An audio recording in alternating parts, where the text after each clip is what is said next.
Hello किसान भाइयों, मैं हूं आपका दोस्त और होस्ट आपका मछली वाला भैया उन्मेष टहरिया। आप देख रहे हैं ऑस्कर फिशरीज। मछली पालन में सबसे बड़ी दिक्कत आती है जो नए किसान हैं उनको, क्योंकि नए किसान भाइयों को सबसे पहले मछली के बारे में नहीं पता रहता कि किस मछली से मछली पालन शुरू करना चाहिए, मछली का लाइफ साइकिल क्या है। तो मैं आज ये वीडियो नए किसान भाइयों को डेडिकेट करूंगा जो मछली पालन में नए हैं। सबसे पहले मछली पालन जो नए हैं उसको 3 इंपॉर्टेंट चीज़ों में फोकस करना चाहिए। सबसे पहले किस मछली का चुनाव करना है, दूसरा तालाब में आसपास पानी की कैसी व्यवस्था है, और तीसरा आपके आसपास मछली को सेल करने की क्या व्यवस्था है। तो इन सभी चीज़ों में सबसे महत्वपूर्ण होता है कि किस मछली से आपको मछली पालन का शुरुआत करना चाहिए। देखिए, मेरे को लगता है कि नए किसान भाइयों को सबसे आसान होता है मछली पालन करना, वो है आपका इंडियन मेजर कार्प, कतला, रोहू और मृगल। इन 3 मछलियों के अलावा और 3 मछलियां हैं जिसको हम लोग एक्जोटिक कार्प मछली बोलते हैं, जिसमें ग्रास कार्प, सिल्वर कार्प और कॉमन कार्प। ये 6 मछलियां हैं जो किसी भी किसान भाइयों को इस मछली से मछली पालन की शुरुआत करनी चाहिए। क्यों करनी चाहिए? क्योंकि इस मछली को तैयार करना सबसे आसान है। दूसरा, इस मछली का डिमांड आपके पूरे भारत में लगातार बने रहता है, इसलिए इस मछली को सेल करने के लिए आपको बहुत ज़्यादा टेंशन लेने की ज़रूरत नहीं पड़ती। तो आईएमसी मछली पालन में इस मछली के पालन के लिए दोस्तों आपके पास लगभग 1 एकड़ का तालाब होना चाहिए। 1 एकड़ से छोटे तालाब में भी आप आईएमसी मछली का पालन कर सकते हैं, लेकिन यहाँ पर आपकी जो प्रॉफिट है दोस्तों वो आधा हो जाती है, क्योंकि चाहे छोटा तालाब हो चाहे बड़ा तालाब हो, उसमें मैन पावर, उसमें फीडिंग लगभग उतना ही लग जाता है, खासकर जो नए किसान हैं उनके लिए, क्योंकि हम लोगों को पॉन्ड को बनाना भी है, तालाब की खुदाई भी करवाना है, आपके बोरवेल की व्यवस्था करानी है, ट्रांसपोर्ट की व्यवस्था करनी है। तो लगभग चाहे छोटा तालाब हो बड़ा तालाब हो, खर्चा लगभग सेम ही आ जाता है। तो मैं आपको सलाह दूंगा कि आपके पास 1 एकड़ के तालाब से आप मछली पालन की शुरुआत करें। पानी की गहराई है दोस्तों वो 6 फीट मेंटेन रखिए, जिसमें 3 फीट दोस्तों खाली रखिए, तालाब में खाली जगह रखिए, क्योंकि वो ऑक्सीजन लेवल को कंटिन्यू सर्कुलेट करने के लिए उसको जगह होनी चाहिए तालाब में, तो इसीलिए उसको फ्री स्पेस बोलते हैं। तो 6 फीट पानी की गहराई और 3 फीट उसमें फ्री स्पेस आपके तालाब में होना चाहिए। दूसरी बात, हमेशा तालाब बनवाते समय आपको तालाब की लंबाई ज़्यादा रखनी है और चौड़ाई कम रखनी है। इसको हम लोग रेक्टेंगुलर पॉन्ड बोलते हैं, जिससे हवा का सर्कुलेशन बना रहे और मछली को तैरने के लिए अच्छे से स्पेस मिल पाए। दूसरा, आपके पास बिजली की व्यवस्था होनी चाहिए, आपके पास ट्रांसपोर्ट की व्यवस्था होनी चाहिए, आपके आसपास फिश का मार्केट होना चाहिए, मंडी होना चाहिए, और ऐसे मछली होना चाहिए जो मार्केट में जिसकी प्राइस अच्छे से मिल पाए। तो इसके लिए आपको कोई भी मछली पालन करिए उससे पहले मार्केट सर्वे ज़रूर कर लीजिए, जिससे आपको ये अनुमान लग जाएगा कि किस मछली का प्राइस कितना पड़ता है, उसको तैयार करने में कितना खर्च आता है। इन सभी की जानकारियां आपको रखनी चाहिए। दूसरा, जब हम लोग तालाब की शुरुआत करते हैं तो नए तालाब में इसको तैयार करने के 3 इंपॉर्टेंट स्टेप्स होते हैं। सबसे पहला स्टेप है दोस्तों तालाब की खुदाई करवाना। हमेशा आपको तालाब की गहराई है दोस्तों वो 9 से 10 फीट रखनी है, जिसमें लगभग 6 फीट आपकी पानी की गहराई होगी और 3 से 4 फीट उसमें स्पेस होगा।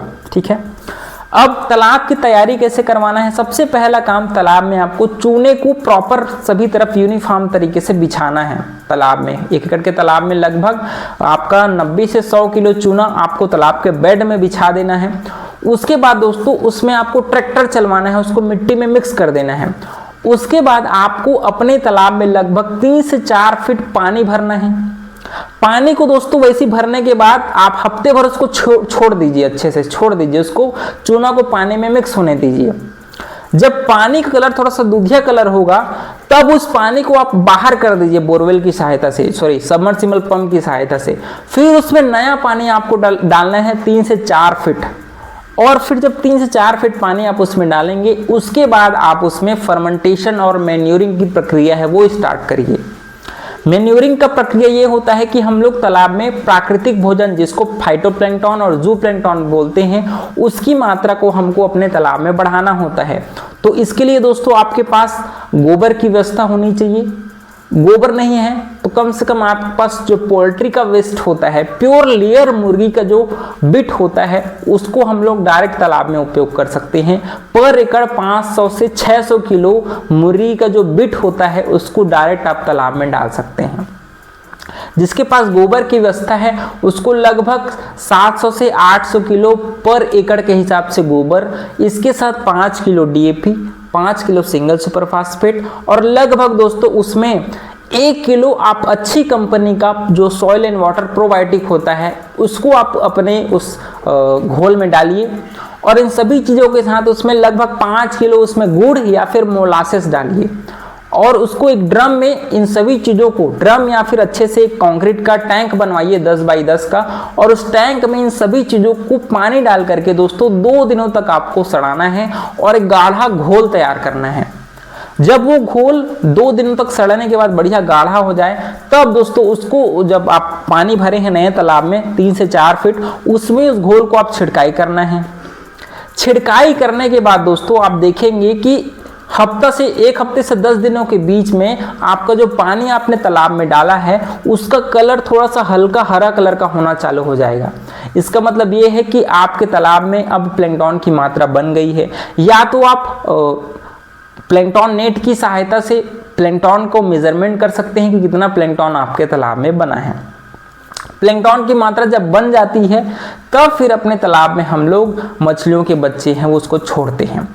अब सवाल आता है कि कितने बच्चे हमको अपने नए तालाब में छोड़ना है। तो मैं 3 मछलियों का रेशो बताऊंगा। हम लोगों को हमेशा जो अपर लेयर मछली है जिसको कतला बोलते हैं, अपर लेयर मछली, उसको दोस्तों 1 एकड़ में लगभग दोस्तों 2000 की संख्या में डालना है। रोहू बच्चे दोस्तों पर एकड़ के हिसाब से आपको 1000 से 1500 की संख्या में डालना है। और लगभग 500 से 1000 के बीच में दोस्तों आपको मृगल मछली के बच्चे तालाब में डालना है। लगभग हम लोग 5000 की संख्या में फिंगरनिंग बच्चे अपने तालाब में छोड़ते हैं। ये तो हो गया कितने बच्चे छोड़ने हैं।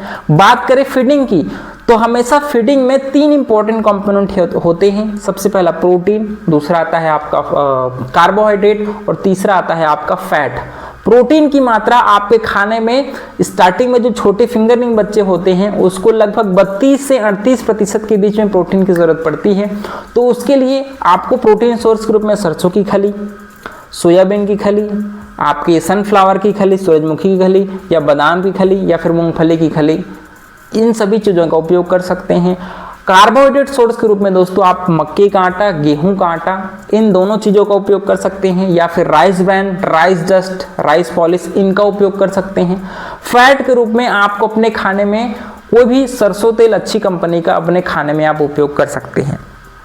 और इसके साथ साथ स्टार्टिंग में आपको खाने में प्रोबायोटिक, जो फीड प्रोबायोटिक होता है, और आपको खाने में आपको विटामिन मिनरल मिक्सचर को ज़रूर अपने खाने में ऐड करना है ताकि मछलियों को अच्छे से मिनरल से वो मिल पाए।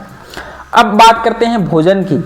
तो हमेशा 10 से 100 ग्राम के बच्चों को दोस्तों हम लोग 6% बॉडी वेट के हिसाब से फीडिंग कराते हैं, जिसमें सरसों खली की मात्रा है दोस्तों वो लगभग 75% और राइस ब्रैन कार्बोहाइड्रेट सोर्स का खाना है वो 25%।